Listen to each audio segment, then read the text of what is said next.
¿Qué tal? Bienvenidos a NTD, soy Eduardo Zompa y estas son las noticias más importantes de hoy. China, Rusia e Irán estarían preparándose para emprender despliegues militares en Venezuela. ¿Cuál es su objetivo? La Casa Blanca está tomando medidas para bajar la inflación, pero un informe revela que países como China se estarían beneficiando de ello. La gobernadora republicana de Dakota del Sur, Kristi Noem, explicó por qué el aborto no mejoraría la situación de un embarazo por violación. En el aniversario de las históricas protestas del 11 de julio en Cuba, la diáspora cubana reveló cómo lo conmemorará.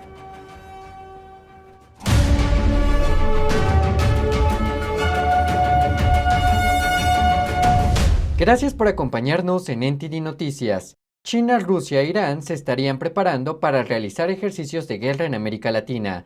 Un grupo de expertos afirma que se trata de una estrategia para deslegitimar las democracias del hemisferio occidental. Veamos. Al parecer, China, Rusia e Irán están preparándose para emprender despliegues militares en Venezuela, según un nuevo informe del Centro para una Sociedad Libre y Segura. El despliegue sería parte de los Juegos Militares Internacionales Sniper Frontier que se llevarán a cabo el próximo mes de agosto con el régimen venezolano como anfitrión. Josep Umire, director ejecutivo del grupo, dijo al Washington Free Beacon que ese tipo de ejercicio militar conjunto se utiliza para legitimar estados autoritarios y deslegitimar democracias en el hemisferio occidental.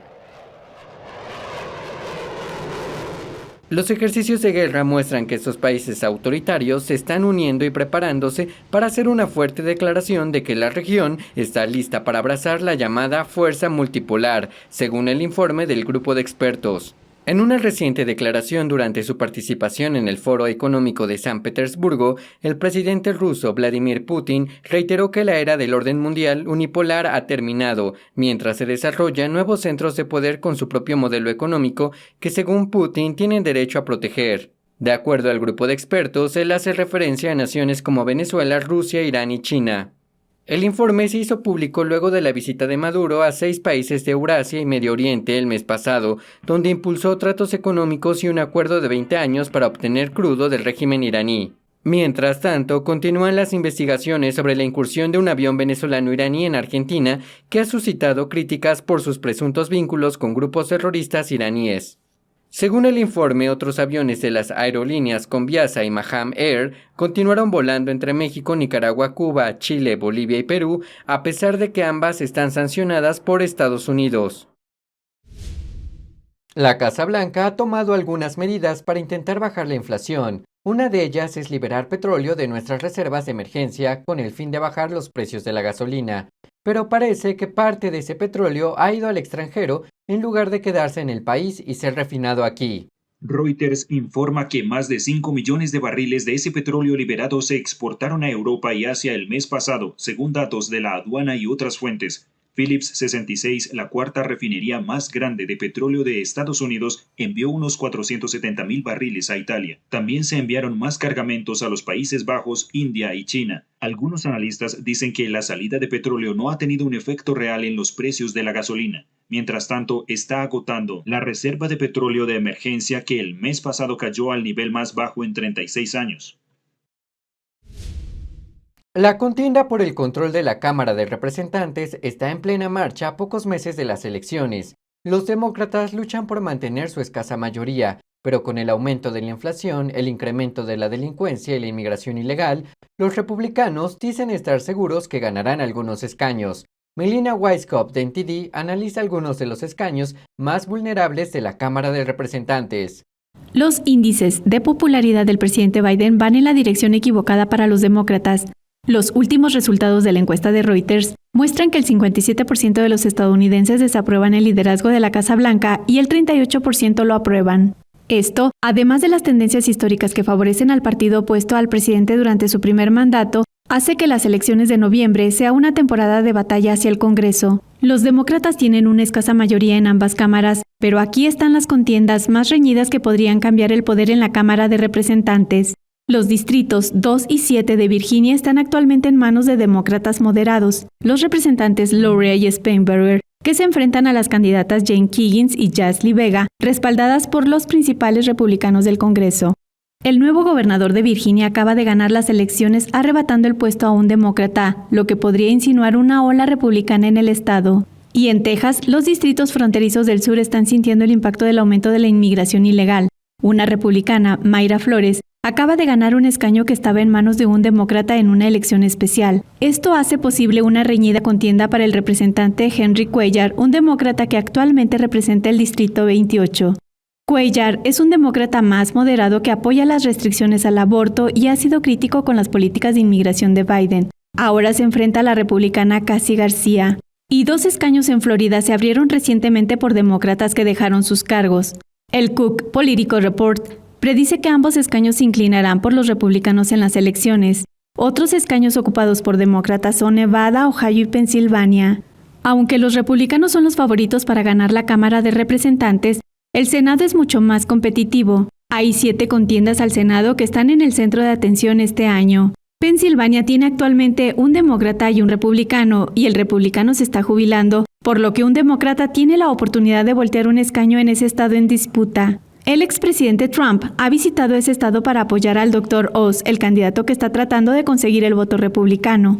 Otro estado a tener en cuenta es Georgia. El senador demócrata Raphael Warnock es un senador nuevo y se enfrenta a las elecciones este noviembre. Este es un estado disputado, por lo que esta contienda será reñida. La misma situación sucede en Arizona. El senador Mark Kelly acaba de cambiar un escaño republicano a demócrata en 2020 durante una elección especial, y ahora se enfrenta a los votantes nuevamente. Por ahora, los demócratas del Senado cuentan con una mayoría por un escaño, así que cada escaño es valioso, especialmente en estos estados disputados. Reportando desde Washington, D.C., Melina Weisskopf, NTD Noticias. Los partidarios del aborto a veces argumentan que el aborto debería ser legal si una mujer es violada para que no tenga que dar a luz al niño. Sin embargo, una gobernadora no está de acuerdo y dice que el aborto no mejoraría la situación, sino que la empeoraría. La gobernadora republicana de Dakota del Sur, Kristi Noem, fue consultada el domingo por el caso de una niña de 10 años embarazada. La noticia fue reportada por primera vez por The Indianapolis Star. Al parecer, la niña viajó de Ohio a Indiana para abortar, luego de tener más de 6 semanas de embarazo. Los abortos luego de las 6 semanas son ilegales en el estado de Ohio. En Dakota del Sur, los abortos son ahora completamente ilegales, excepto cuando la vida de la madre está en riesgo debido al embarazo.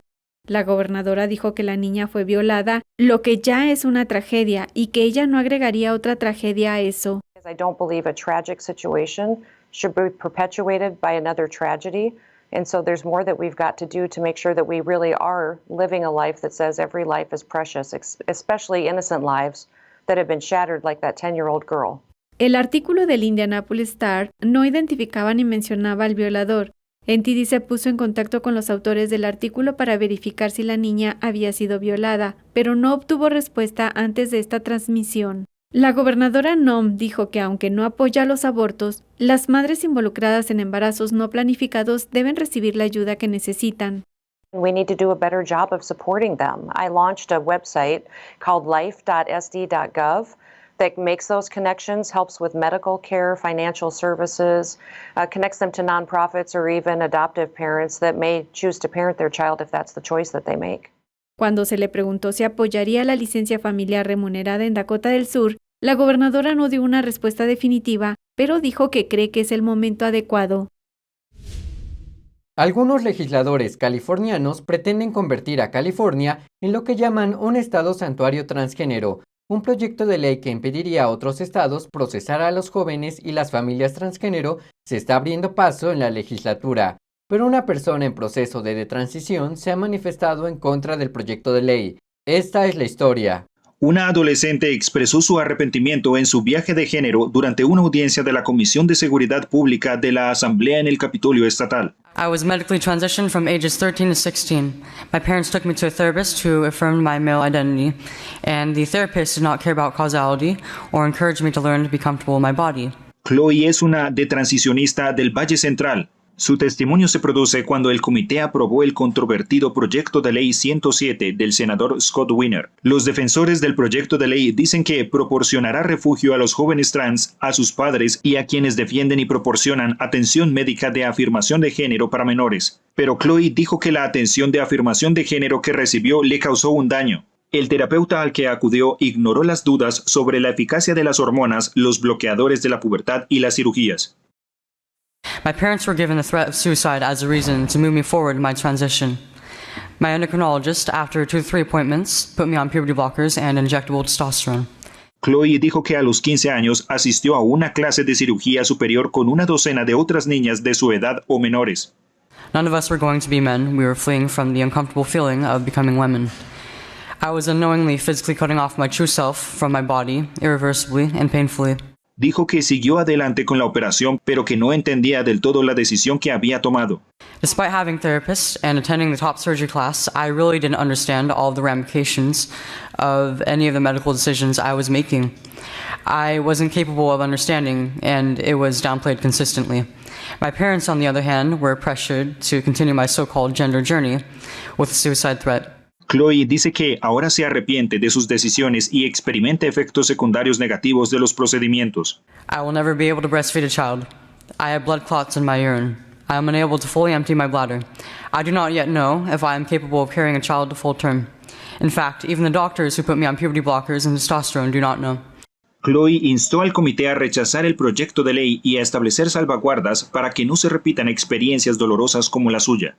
Mientras tanto, Weiner dijo que el SB-107 está destinado a proteger a las familias, a los jóvenes trans y a los profesionales médicos de ser procesados en otros estados. These parents who are just trying to do right by their kids and accepting their kids for who they are and supporting them are being told you're a criminal for doing that.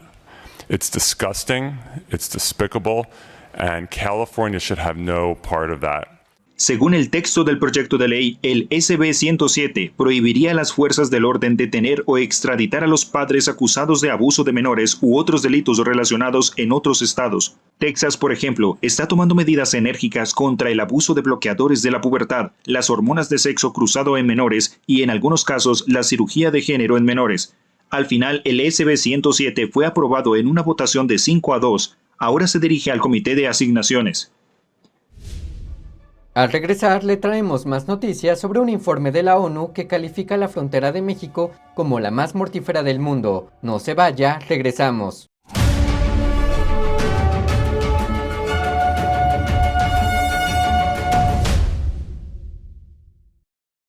Saludos desde En Primera Plana de NTD, el lugar donde buscamos respuesta a tus preguntas, donde tocamos los temas que importan, que impactan nuestras vidas, y no solo vamos a tocar la superficie. Nuestra misión es que tú entiendas profundamente lo que está ocurriendo en nuestras comunidades. Estamos aquí para que no te pierdas lo importante.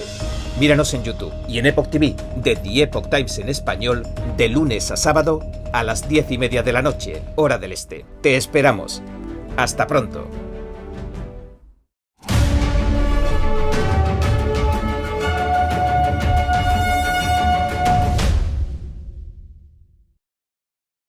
La eterna belleza de la pintura realista al óleo. Magnífica, expresiva e inspiradora. El 6º concurso internacional de pintura figurativa de NTD, guiado por la pura autenticidad, belleza y bondad, lo invita a unirse con nosotros en un viaje de retorno al arte tradicional. Premio de oro, $10,000. Para más detalles, visite oilpainting.ntdtv.com.es.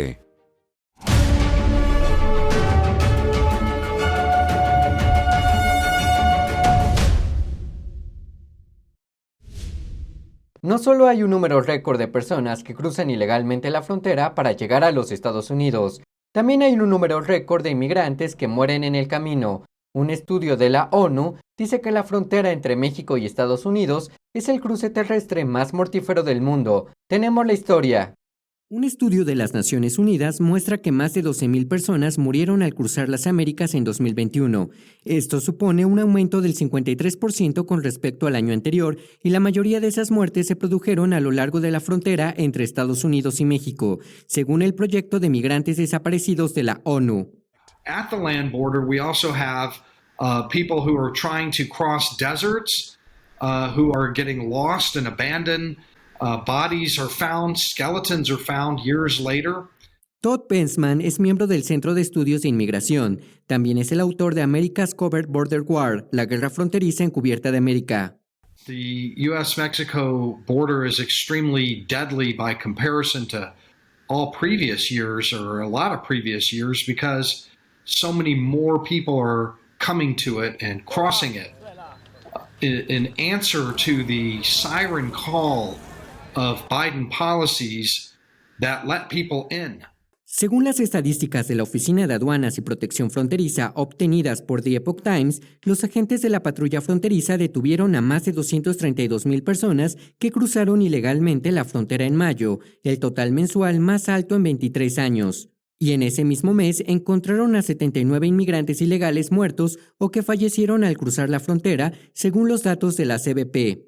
Bensman dice que esto no va a terminar pronto y culpa las políticas de la administración Biden. Bensman relaciona esta política con el reciente camión descubierto en Texas con más de 50 migrantes muertos. Those people were trying to get into the interior of the country because what's waiting for them in the interior, it's a deportation-free zone. Everybody knows that if they can get past the Border Patrol, they're home free under this administration. That is another enticement for which all of those people and many more behind them died. Desde enero de 2021, las autoridades fronterizas han detenido a más de 3.2 millones de personas que cruzan ilegalmente la frontera, según datos de la CBP, y otros 800,000 aproximadamente han sido detectados, pero se han escapado. Nos pusimos en contacto con el Departamento de Seguridad Nacional para obtener comentarios, pero no recibimos respuesta antes de esta misión. Arizona tiene una ley que obliga a los votantes a demostrar que son ciudadanos estadounidenses, pero la administración Biden no está de acuerdo. El Departamento de Justicia está demandando a Arizona por esta ley. Aquí están los detalles. El Departamento de Justicia presentó el martes una demanda de 17 páginas contra el estado de Arizona en la Corte Federal de Phoenix. Afirma que la nueva ley del voto de Arizona, el proyecto de ley 2492 de la Cámara de Representantes, viola 2 estatutos federales sobre el registro de votantes. La ley de Arizona exige que las personas que se registren para votar presenten pruebas satisfactorias de ciudadanía, como copias de un certificado de nacimiento, un pasaporte o documentos de naturalización. Según la ley, los registros del condado tienen que rechazar a los solicitantes que no cumplan el requisito. El gobernador de Arizona, Doug Ducey, firmó la ley en marzo. Dijo en ese momento, cito, «La integridad electoral significa contar cada voto legal y prohibir cualquier intento de emitir un voto ilegal». El Departamento de Justicia del presidente Biden no está de acuerdo. Uno de sus argumentos es, cito, «Mientras un individuo complete el formulario federal y cumpla con todos sus requisitos y sea por lo demás apto para votar, los estados deben registrar a ese individuo para que vote en todas las elecciones federales en el estado, incluyendo las elecciones presidenciales». Dicen que algunas partes de la ley de Arizona violan la ley del Registro Nacional de Votantes y la ley de derechos civiles. El departamento afirma que la ley del Registro Nacional de Votantes prohíbe a los funcionarios estatales exigir una prueba de ciudadanía más allá de lo que declare el votante. También dicen que la ley de derechos civiles prohíbe a los funcionarios rechazar a votantes debido a un error u omisión insignificante en cualquier registro. El fiscal general de Arizona, Mark Brnovich, respondió a la demanda diciendo, «Defenderé esta ley ante la Corte Suprema de Estados Unidos si es necesario». La campaña para revocar al fiscal general del condado de Los Ángeles, George Gascon, presentó este miércoles más de 700,000 firmas para destituirlo, superando la cifra requerida por más de 150,000 firmas para agregar la revocatoria a la boleta electoral en noviembre. Esto es lo que sabemos. La campaña Recall District Attorney George Gascon informó este miércoles que presentó 717,000 firmas ante la Oficina Electoral de Los Ángeles para revocar al fiscal general George Gascon. Aún así, la campaña superó el umbral de firmas y recabó más de 150,000 firmas adicionales para incluir la destitución en la boleta electoral en las elecciones intermedias de noviembre. Según la campaña, más de 30 ciudades del condado de Los Ángeles apoyan la revocación debido a la falta de confianza en el fiscal general. Gascon fue elegido en diciembre de 2020, pero sus reformas del sistema de justicia penal del condado de Los Ángeles generaron gran controversia. Los críticos dicen que sus políticas solo han aumentado el crimen. El portavoz de la revocatoria dijo en un comunicado, Desde el primer día, esta revocación ha sido liderada por las propias víctimas a las que Gascón ha abandonado, ignorado y despedido. Cuando la revocación se califique, no podrá seguir ignorándolas. Por su parte, Gascón ha defendido sus políticas y que los esfuerzos de destitución en su contra eran una iniciativa impulsada por fuerzas muy conservadoras y de derecha. La oficina de Gascón dijo a The Epoch Times en español que están a la espera de conocer el resultado del recuento de firmas válidas y mientras tanto seguirán centrados en la seguridad de las comunidades y crear un sistema de justicia más equitativo. En 2021, los crímenes en la ciudad de Los Ángeles se dispararon del 36% en 2020 a 92%, según el sheriff del condado. La diáspora cubana se movilizará para conmemorar el primer aniversario de las protestas contra el régimen castrista el 11 de julio. Veamos. La Asamblea de la Resistencia Cubana, organizaciones del exilio, congresistas estadounidenses y la extensa comunidad cubana en el sur de la Florida se movilizaron para conmemorar en Miami el primer aniversario de las protestas del 11 de julio. Las actividades manifiestan el apoyo y solidaridad con los manifestantes en Cuba, que quedó plasmado hace un año en el eslogan "Si Cuba está en la calle, Miami también". Las actividades previstas van desde una rueda de prensa de 3 congresistas de origen cubano hasta un foro de líderes del exilio, un evento artístico o el rezo del Rosario por Cuba. Tenemos que salir el lunes, tenemos que acompañar a nuestra comunidad en los actos de apoyo a esos cubanos en la isla que luchan. Dentro de la isla no se esperan manifestaciones similares debido a los fuertes controles, el endurecimiento del régimen tras las protestas del año pasado. Sin embargo, en Miami sí se conmemorará el primer aniversario del Día de la Resistencia Nacional, como lo han bautizado las organizaciones de los cubanos de la diáspora. La página 11j.com muestra la lista de actos convocados por exiliados cubanos para conmemorar el histórico día. Las actividades se realizarán en más de 30 ciudades de Europa, Norte y Suramérica. Entre los que celebran los valores de Estados Unidos en el desfile del Día de la Independencia de D.C., un grupo destaca la importancia de la libertad religiosa y la libertad de expresión. Iris Tao de NTD tiene su historia. Aquí, en Washington, D.C., en uno de los mayores desfiles del Día de la Independencia de Estados Unidos, una banda marchante con trajes tradicionales chinos y una carroza con música pacífica celebran los principios fundacionales de Estados Unidos como la libertad religiosa y la libertad de expresión. Unfortunately, in China today, thousands of practitioners have lost their lives simply for believing in their freedom, and we're extremely lucky to be in this democratic American society, to be able to spread the beauty of the Dafa and the peacefulness of our practice. La banda Tianguo tiene miembros de todas las clases sociales y todos son practicantes de Falun Dafa o Falun Gong, una práctica de meditación tradicional china basada en los valores de verdad, benevolencia y tolerancia. Sin embargo, el Partido Comunista Chino la persigue con dureza debido a su naturaleza espiritual y a su popularidad. Le preguntamos a uno de ellos qué es lo que más aprecian en suelo americano. I think definitely the freedom of religion, freedom of belief, and be able to freely speak what we want to, especially given the current environment that's in China. ¿Cuál es el mensaje que quieren transmitir a través de su música? I want to say that Falun Dafa is a very wonderful practice, and we hope to be able to share the beauty of and joy. Además de aquellos que han apreciado y disfrutado durante mucho tiempo las libertades aquí, este practicante de Falun Gong acaba de huir de la persecución en China y llegó a Estados Unidos hace 3 meses. The United States is for freedom and the symbol for freedom for all over the world, and I just want to tell the free world about the truth, how CCP persecutes all good people. Y el público compartió con nosotros lo que piensa sobre la banda y la historia que hay detrás. We take for granted for what we have here in America, and for them to go through what they've gone through and come here, that's something that I would never ever understand. And so for them to come and do that, I applaud them wholeheartedly. To celebrate our independence is amazing. Yes. You know, there's a lot of energy, a lot of their emotion is produced, is put in a positive fashion. So whatever negativity they've experienced, they're moving toward a positive one, which is great for society.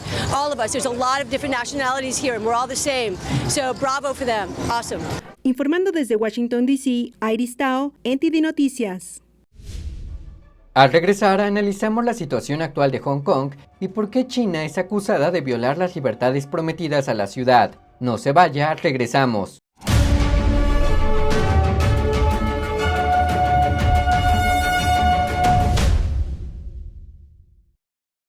Creo que informarse de verdad es más que solo conocer los hechos, es investigar, es buscar la verdad para ser libre. ¿Quieres saber más? ¿Quieres llegar a la fuente? Venga con nosotros al Descubierto, un programa donde no solo compartimos las noticias, sino que también vemos los hechos desde diferentes ángulos y de manera imparcial. Suscríbase gratuitamente a nuestro canal Al Descubierto y usted podrá tomar una decisión informada. Lo esperamos de lunes a viernes en YouTube y en Epoch TV, 19:30 hora del este.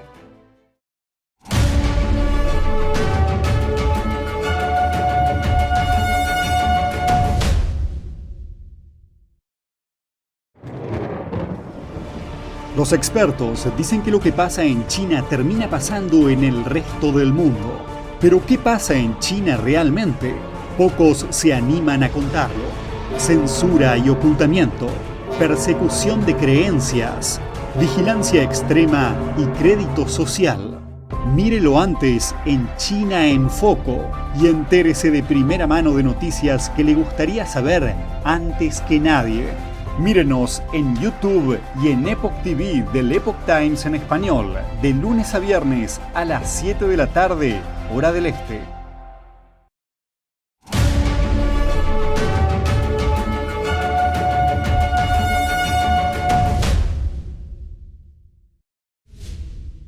Ahora le presentamos una explicación sobre la situación actual de Hong Kong. Julián Bertone amplía la información. Siguiendo con nuestra cobertura de Hong Kong, analicemos la situación actual y por qué China es acusada de violar las libertades prometidas a la ciudad. Durante más de 150 años, Hong Kong fue una colonia británica, pero en 1997 el control del territorio fue devuelto a China. En ese momento, el régimen comunista chino prometió un gobierno regido por un país, dos sistemas, para la ciudad capitalista, es decir, autogobierno, libertades individuales e independencia judicial, al menos hasta el año 2047. Pero el régimen chino fue rompiendo esa promesa. En 2003, las autoridades propusieron una legislación de seguridad nacional que habría criminalizado los actos que fueran en contra del régimen chino. En 2019 estallaron protestas masivas por un proyecto de ley de extradición que pretendía enviar a los hongkoneses acusados de un delito a China continental para ser juzgados cuando se acusa al sistema judicial chino de malos tratos y confesiones forzadas.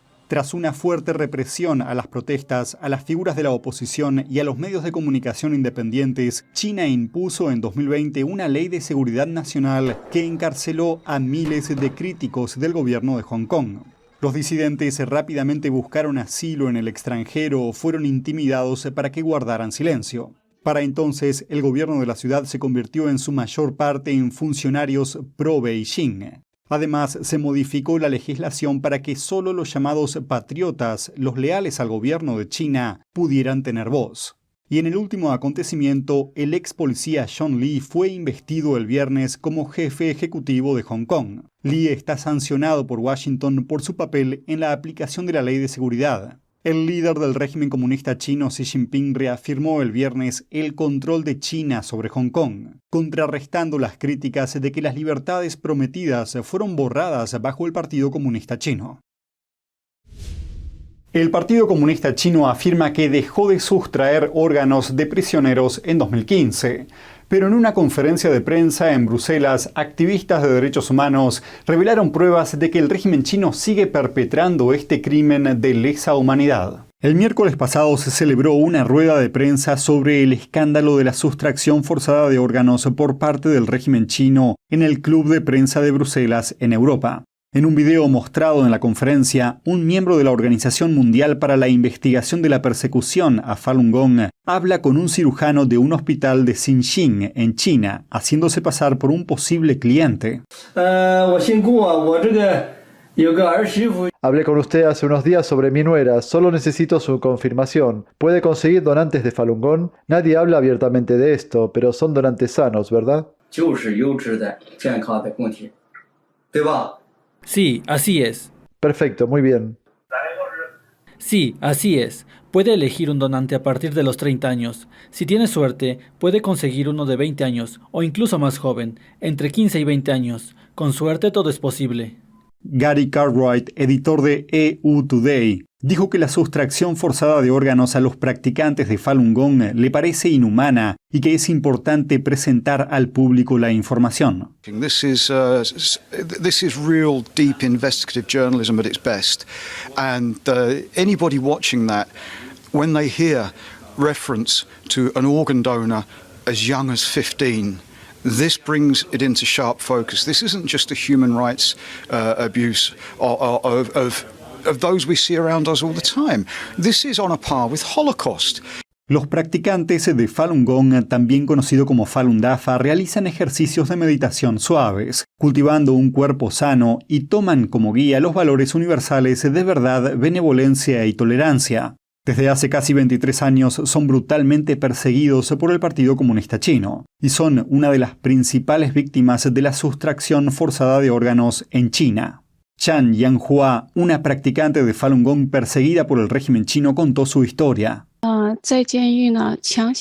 En la cárcel nos obligaban a hacernos análisis de sangre y solo hacían pruebas a los practicantes de Falun Gong. Una vez que la policía ordenó a otros presos que me quemaran y acosaran, me amenazaron diciendo que si no los obedecía, me llevarían a que me quitaran los órganos. El director y cofundador de Derechos Sin Fronteras, Willie Fetcher, dijo que al principio no creía la afirmación por ser tan cruel y estar más allá de la comprensión de un ser humano.